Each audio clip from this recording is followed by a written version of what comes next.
Pendant plus d'une décennie, un homme a défié des armées, humilié des gouvernements et plongé toute une région dans la terreur. Responsable de massacres, d'attentats sanglants, d'enlèvements de masse et de crimes qui ont choqué le monde entier, il est devenu l'un des terroristes les plus recherchés de la planète. Son nom, Aboubacar Shekau. Il était l'un des hommes les plus recherchés du continent africain. Washington avait même mis sa tête à prix pour 7 millions de dollars. L'histoire d'Aboubacar Shekau n'est pas seulement celle d'un homme, c'est l'histoire d'une transformation effrayante, celle d'un prédicateur inconnu devenu le visage de Boko Haram. L'histoire d'une organisation qui a sémé la mort dans plusieurs pays africains. L'histoire d'un chef si brutal que même l'État islamique l'a finalement jugé trop extrémiste. Déclaré mort encore et encore, traqué par les services de renseignement du monde entier, survivant à toutes les rumeurs, à toutes les offensives, à toutes les chasses à l'homme. Pour ses ennemis, il était un fantôme. Pour ses partisans, un guerrier invincible. Pour ses victimes, l'incarnation même de la terreur. Comment un homme issu d'un quartier pauvre de Maïdougouri au Nigeria est-il devenu le symbole du djihad le plus violent d'Afrique? Comment a-t-il réussi à survivre là où tant d'autres sont tombés? Et surtout, comment celui que l'on surnommait l'immortel a-t-il finalement trouvé la mort? Voici l'histoire d'Aboubacar Shekau, l'homme qui a transformé Boko Haram en machine de guerre, l'homme qui a terrorisé l'Afrique, l'homme que même ses propres alliés ont fini par vouloir éliminer. Nous envoyons ce message avec les opérations que nous avons effectuées avec l'aide d'Allah. Nous avons mené les attaques sur Maïdougouri, à Gambarou et à Damboa.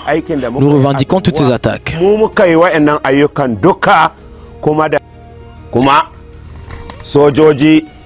Les troupes nigérianes, la police et ceux qui nous causent des méfaits ne peuvent rien contre nous.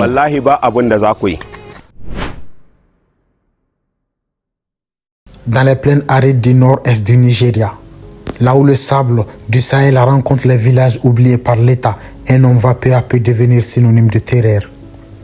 Pourtant, au départ, rien ne semblait distinguer cet homme des milliers d'autres jeunes grandissant dans la pauvreté et l'instabilité.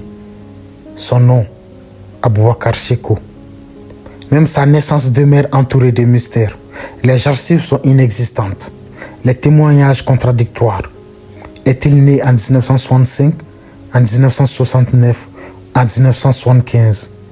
Personne ne peut l'affirmer avec certitude. Une première zone d'ombre dans une vie qui en comptera beaucoup d'autres. Ce que l'on sait, en revanche, c'est qu'il voit le jour dans le village de Shekau, dans l'état de Yobe, au nord-est du Nigeria. Il grandit ensuite dans les quartiers défavorisés de Maïdougouri, une ville marquée par la pauvreté, le chômage et les tensions religieuses. Membre du peuple Kanouri, il apprend plusieurs langues, le Hausa, l'arabe et l'anglais. Une capacité qui lui permettra plus tard de toucher des publics très différents. Mais à cette époque, rien ne laisse présager son avenir. Les témoins décrivent un jeune homme ordinaire, parfois turbulent, menant une existence loin des principes religieux stricts qu'il défendra plus tard avec une violence extrême. Pourtant, au début des années 2000, sa trajectoire bascule brutalement. Dans les rues de Maïdougouri, un prédicateur attire alors des foules toujours plus nombreuses. Son nom Mohamed Youssouf, qui fonde en 2002 le mouvement islamiste Boko Haram. Charismatique, éloquent, capable de captiver des milliers de fidèles, Youssouf dénonce la corruption du gouvernement nigérian, les inégalités sociales et l'influence occidentale. Son mouvement fondé en 2002 porte un message radical qui séduit une jeunesse désabusée. Parmi ceux qui tombent sous son influence figure Aboubacar Shekau. La rencontre entre les deux hommes va changer le destin du Nigeria. Très vite, Shekau devient l'un des disciples les plus fidèles de Youssouf.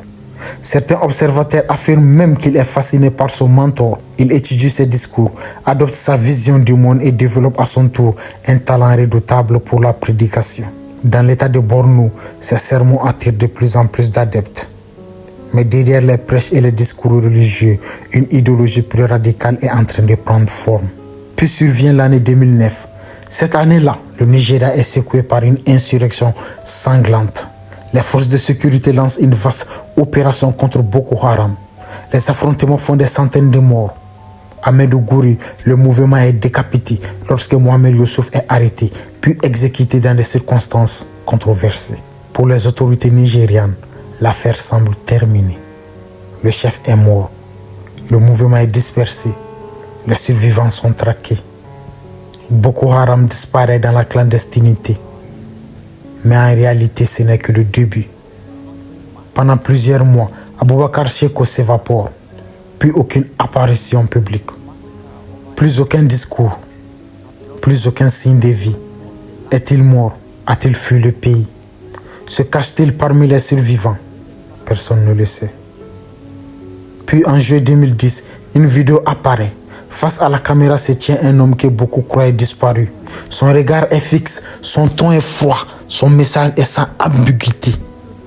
Abubakar Shekau annonce qu'il est désormais le nouveau chef de Boko Haram. Cette apparition marque un tournant historique. L'organisation change officiellement de nom et se présente comme le groupe sunnite pour la prédication et le djihad. Mais surtout, elle change de nature. Sous Mohamed Youssouf, Boko Haram était principalement un mouvement religieux radical cherchant à étendre son influence au sein de la société nigériane. Sous Abubakar Shekau, le groupe devient une machine de guerre. Les discours laissent progressivement place aux armes. Les prêches sont remplacés par les attentats.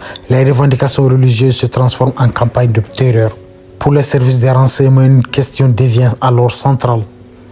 Comment un prédicateur relativement discret a-t-il pu se transformer en l'un des chefs djihadistes les plus redoutés du continent africain?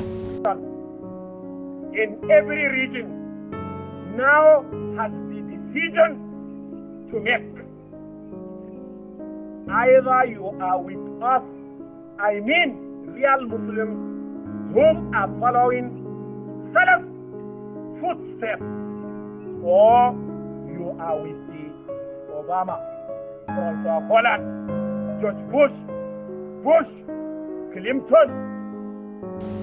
Est-il simplement l'héritier de Mohamed Youssouf? Ou bien attendait-il depuis le début de son ère pour imposer sa propre vision, bien plus radicale et beaucoup plus sanguinaire?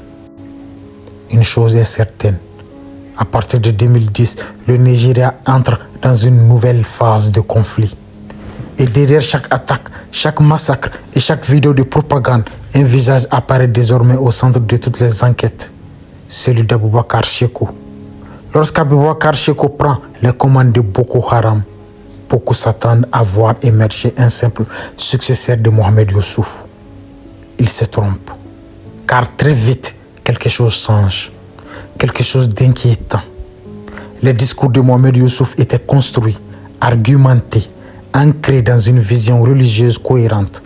Ses prêches cherchaient à convaincre. Ceux de Shekau, eux, semblent suivre une autre logique. À première vue, ils paraissent désordonnés, violents, parfois absurdes, souvent choquants.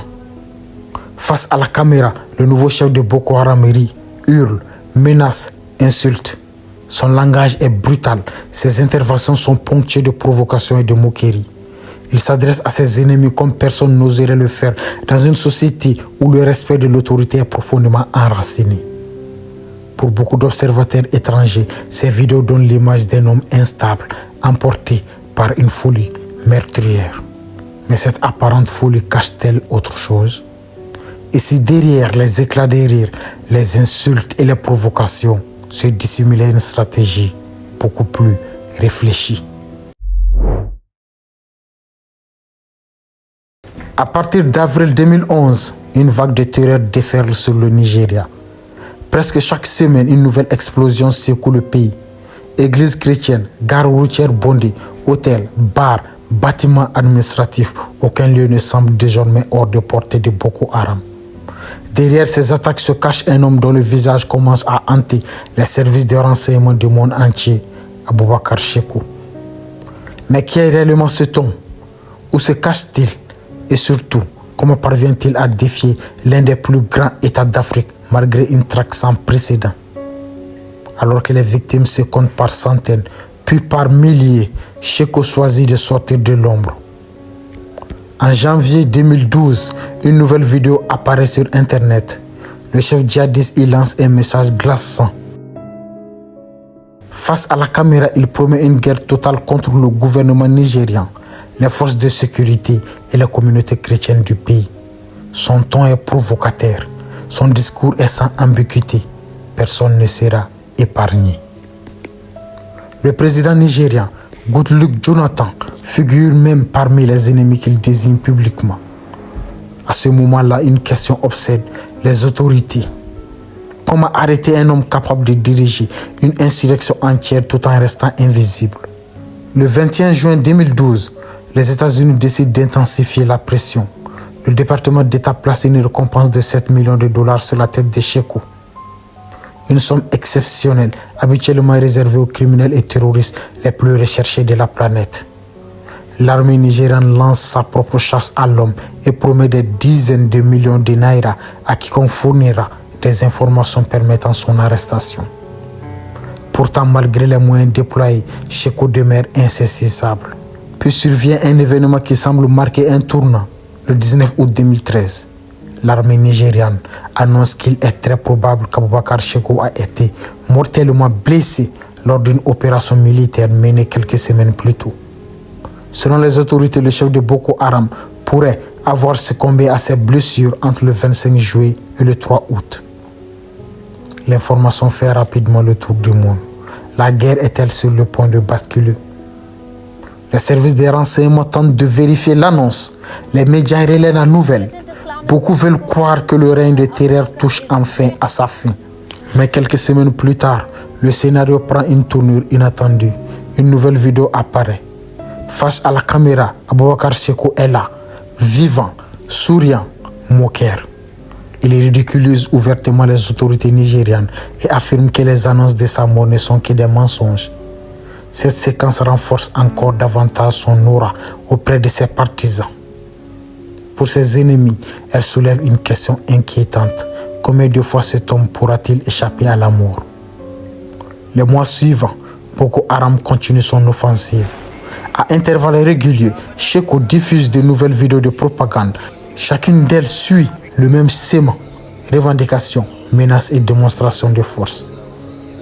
Le 4 novembre 2013, il revendique l'attaque des postes de police de Damaturi. Quelques jours auparavant, les combats avaient transformé la ville en véritable champ de bataille, faisant des dizaines de morts. Puis le 12 décembre, une autre vidéo apparaît. Cette fois, Abubakar Sheko revendique l'assaut contre une importante caserne militaire à Maiduguri, la ville même où Boko Haram est né. Pour les autorités, le message est humiliant. Malgré les offensives militaires, le groupe conserve une capacité de frappe redoutable. Mais l'épisode le plus spectaculaire survient en mars 2014. Dans la nuit, des centaines de combattants de Boko Haram attaquent la caserne de Jiwa. Après plusieurs heures de combat, ils parviennent à ouvrir les cellules et à libérer près de 2000 détenus. Les images qui suivent font le tour du monde. Des prisonniers en fuite, des bâtiments en flammes, une armée prise de court. Rapidement, les forces nigérianes lancent une vaste opération de ratissage pour reprendre le contrôle de la situation. De nombreux évadés sont capturés ou tués. Selon Amnesty International, des centaines de prisonniers auraient même été exécutés sommairement dans le chaos qui suit l'attaque. La guerre entre Boko Haram et l'État nigérian entre alors dans une nouvelle phase, plus brutale, plus sanglante. Et au centre de cette spirale de violence demeure toujours la même énigme: Abubakar Sheko, chef de guerre fanatique pour les uns, fantôme insaisissable pour les autres. À chaque annonce de sa mort, il réapparaît. À chaque offensive militaire, il semble trouver un moyen de survivre. Et pendant que le monde tente de comprendre qui il est réellement, le Nigeria s'enfonce progressivement dans l'une des insurrections les plus meurtrières de son histoire contemporaine. Le 19 avril 2014, Abubakar Sheko revendique le premier attentat de Nyanya, ayant fait 75 morts et 141 blessés. Il déclare en s'adressant à Goodluck Jonathan: nous sommes ceux qui ont organisé l'attentat d'Abuja. Nous sommes dans votre ville, mais vous ne savez pas où. Le 5 mai 2014, Boko Haram revendique l'enlèvement mi-avril de plus de 200 lycéennes dans le nord-est du Nigeria. Aboubakar Chekou, dans une vidéo de 57 minutes obtenue par l'AFP, déclare « J'ai enlevé vos filles, je vais les vendre au marché au nom d'Allah ». En date de la revendication, certaines des 200 lycéennes auraient déjà été vendues pour $12 chacune, afin d'être, selon les dires du leader islamiste, traitées en esclaves et mariées de force. D'après lui, l'éducation occidentale doit cesser et les filles doivent quitter l'école et être mariées. À mesure que les années passent, une étrange légende commence à se construire autour d'Aboubacar Chekou. Une légende alimentée par une question que personne ne parvient à trancher. Est-il réellement vivant? Ou bien les vidéos qui apparaissent régulièrement ne sont-elles qu'une gigantesque opération de propagande? Car un phénomène troublant se répète encore et encore. L'armée nigérienne annonce sa mort, puis Chekou réapparaît comme un fantôme, comme un homme impossible à éliminer.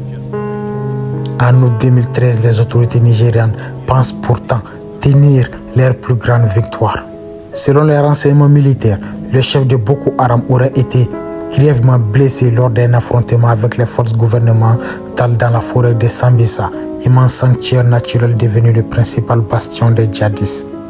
D'après les informations recueillies par les services secrets, l'opération aurait eu lieu le 30 juin. Les combats sont violents. Les soldats affirment que Chekou a été touché, mortellement touché. Quelques semaines plus tard, l'armée publie un communiqué spectaculaire. Selon son porte-parole, Aboubacar Chekou aurait été transporté discrètement vers la ville frontalière d'Amichide au Cameroun afin d'y recevoir des soins d'urgence. Mais ses blessures auraient été trop graves. Les renseignements concluent qu'il serait probablement mort entre le 25 juillet et le 3 août. Pour Abuja, l'affaire semble presque réglée. Après des années de traque, le visage le plus recherché du Nigeria aurait enfin disparu. Les médias relaient l'information. Les chancelleries internationales prennent note.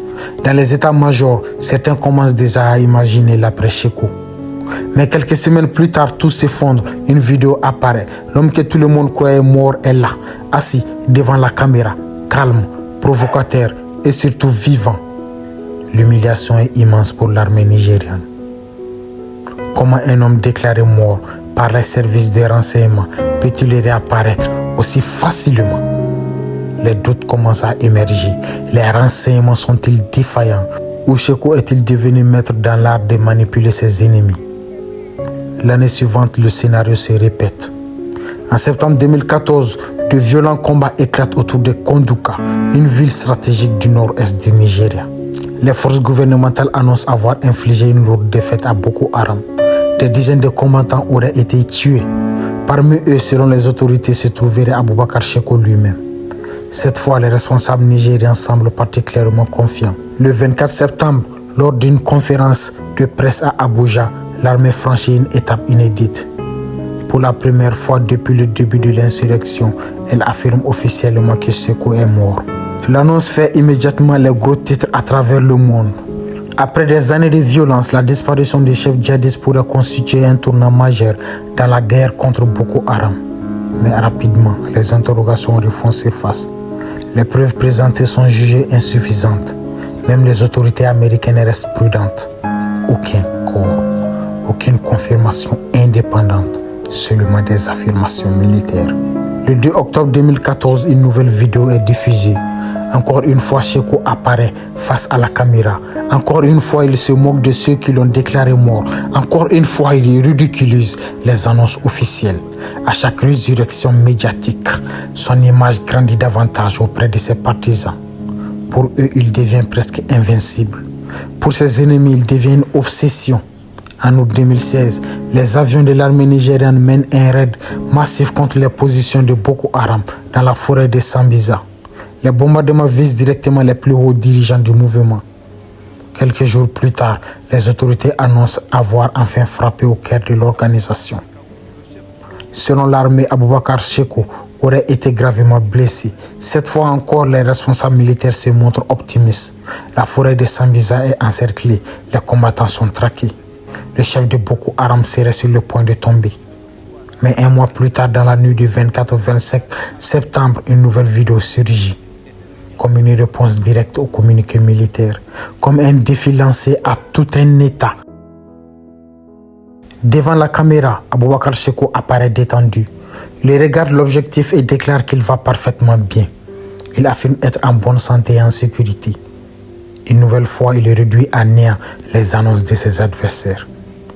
À force d'être déclaré mort, puis de réapparaître, Aboubakar Shekau finit par devenir plus qu'un chef terroriste. Il devient une énigme. Un homme dont personne ne semble capable de confirmer la disparition. Un fugitif qui transforme chaque rumeur de sa mort en outil de propagande. Et pendant des années, une question continuera de hanter des militaires, les services de renseignement et le gouvernement étranger.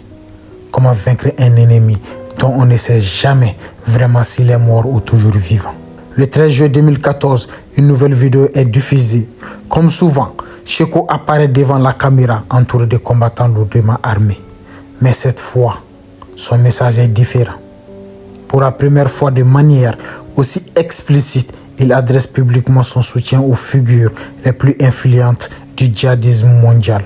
Il salue à la fois Aboubakar el-Baghdadi, chef de l'organisation de l'État islamique en pleine expansion au Moyen-Orient.